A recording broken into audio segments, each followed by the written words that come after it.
txiki, kueto prez! Bai! Kaixo lagun. Kueto eskolako ikasleak gara eta hau da gure podcasta. Goazen hastera!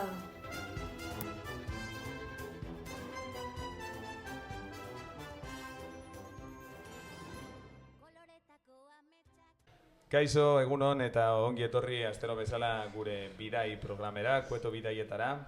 Eta gaur Ietzu norbait etorri da haien bidaiei buruz hitz egitera, ezta? Bai, Aitor, Kalet eta Doja etorri dira Dinamarkako bidaia hitz egiteko.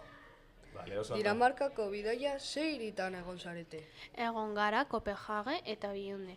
Kopenhagen da Dinamarkaren hiriburua. Eta Biund, Dinamarkako hiri bat da.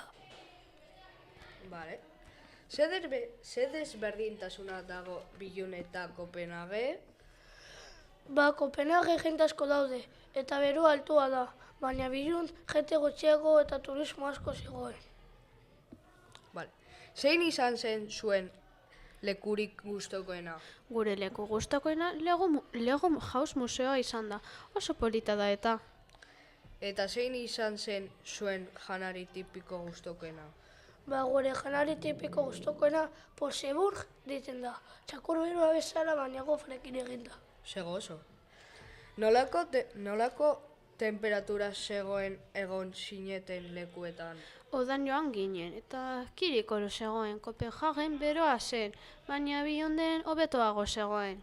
Monumenturik ikusi duzue? Bai, monumentu asko ikusi genuen, adibidez Zirenatxoa. Zer da gehien gustatu zaizuena Biundetik? Guri gustatu zaiguna zen Legoland parkea. Lego parke bat da, eta atrakzioiz beteta zegoen. Horregatik gustatu zaigu Legoland parkea. Eta zer ez zaizue gustatu? Guri ez ego gustatu gastuak, Dinamarka herrialdea oso garestia zen. Orokorrean gustatu zaizue Dinamarka? Bai. Dinamarka oso polita da, monumento asko zeuden eta janariak gozo-gozoa zegoen. Bale. Hau da gure elkarrizketa Gure- eta datorren astekoan beste norbait etorriko zaigu, ezta? Bai. Nik bukatzeko, galderatxo bat egin nahi dizuetala, banderen sale amorratua naizela. Badakizu zeintzuk diren Dinamarkako banderaren koloreak? Bai, zuria eta gorria. Zuria eta gorria.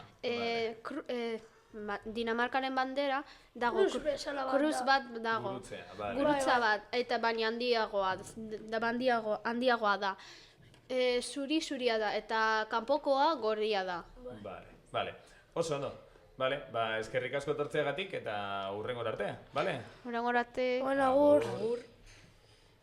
Eskerrik asko gaur parte hartu dutenen lagunei eta txalo bero bat haientzat. Ni aski entzuteagatik.